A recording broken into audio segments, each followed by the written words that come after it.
The movie maker are making lots of agreements with the audience. One term that you often hear is suspension of disbelief. And that is the agreement that even if we, the audience, know that this is fake, we believe that, we believe in the story nevertheless. If we see a science fiction story or a fantasy, we don't question things all the time, but we accept that, okay, in this story we have laser swords, laser sables. And some academics say that you have a willingly suspension of disbelief, that the audience have a tendency they want to believe, and otherwise it wouldn't work to tell stories in a movie.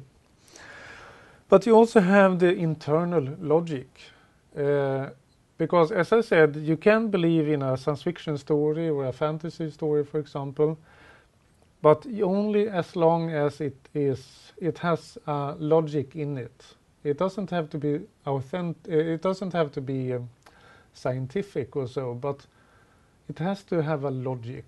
And if you break that logic, and you have big gaps in the plot, then the suspension of disbelief disappears. Like Superman, for example. He can fly because, and then you have a argument why he can fly. One saying is that it ain't over until the fat lady sings. And what it means is that in a movie, in a story, you often have parallel conflicts, and in some movies you even have parallel conflicts that are almost everyone equally important. But usually you have one conflict that is the main conflict. And then you have secondary conflicts that kind of sustain the main conflict. And usually you start off with the main conflict in the movie. And then the main conflict is also the last one to be resolved. Because if you have different conflicts, you don't do like this, that one conflict starts, then the other one ends, and the other one starts, and the other one ends. But usually you integrate them like this, that one conflict starts, the other one starts, then the other one ends, and then the first conflict ends. If you see the difference between doing it like this or doing it like this. Another agreement with the audience is the setup or the plant, that you let the audience know something in advance, and then you kind of rip it off later on. Like, for example, in the movie Truman Show, quite early in the movie, the audience is shown that Truman is afraid of water. And of course, by the end of the movie, he has to cross water in a small boat. He has to overcome that fear. And making the audience know about this fear at the start make it more dramatic by the end. Or another plant could be that the audience know that there is a knife hidden in a specific place or so. And then later on, of course, we know that this knife will be used. And this can be very effective, and it also forms a kind of convention. For example, let's say that you see a character go into a car and sitting down in the driver's seat. If the camera lingers on the person in the driver's seat, usually, especially if it's a front view like this, and you see a little bit of the back of the car, then you know that, uh-oh, there is someone hiding in the back seat. And then suddenly you have the bad guy appearing behind the character. So you can as a movie maker, if you know about those conventions, you can very easily make people scared, for example. Because by just showing this shot of someone sitting in the driver's seat of the car, you make it obvious for the audience that, okay, something is going to happen. And if you look at contemporary movies, Hollywood movies, they are using this a lot.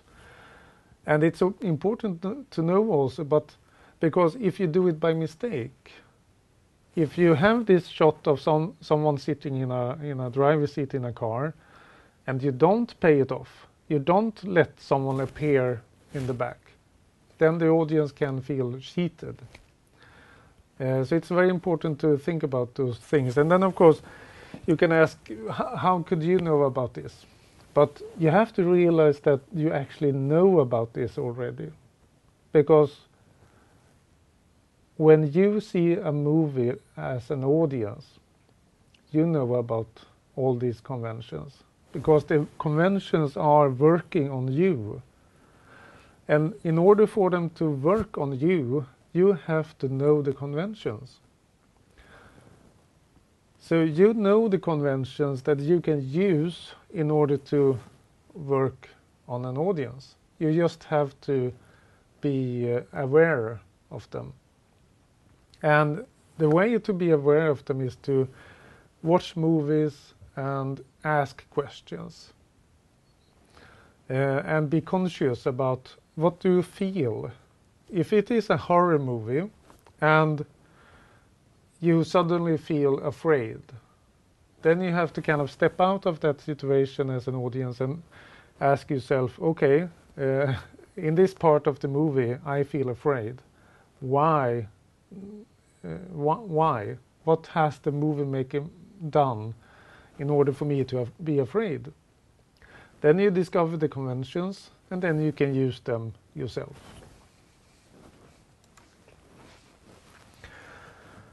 One very important thing of movie making is the character design.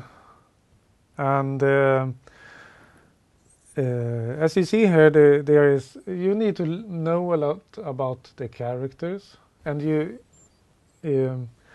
have to find the relevant characters in the audience. And one way to do that is to ask these simple questions.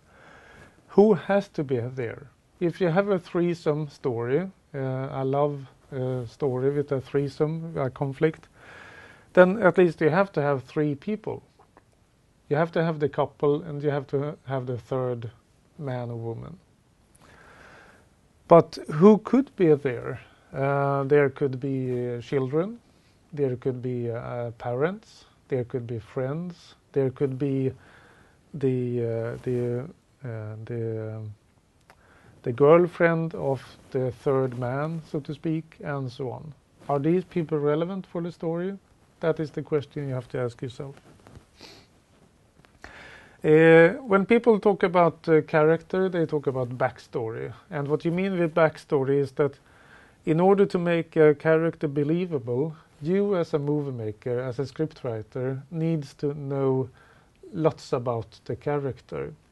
Much more than you actually show in the audience. It's like the tip of the iceberg. That you know what the character has been going through and so on. Character introduction, that is when you meet the character the first time in the movie, and that one is of course very important, because that is where you tell the audience what kind of character this is, and if it's a bad guy, good guy, and so on. And in the course we will look and analyze a few examples of this. One of my favorite character introductions is from Gladiator, when you are introduced to Maximus, the hero of Gladiator. If you watch that one and ask yourself, what is happening? What do I see?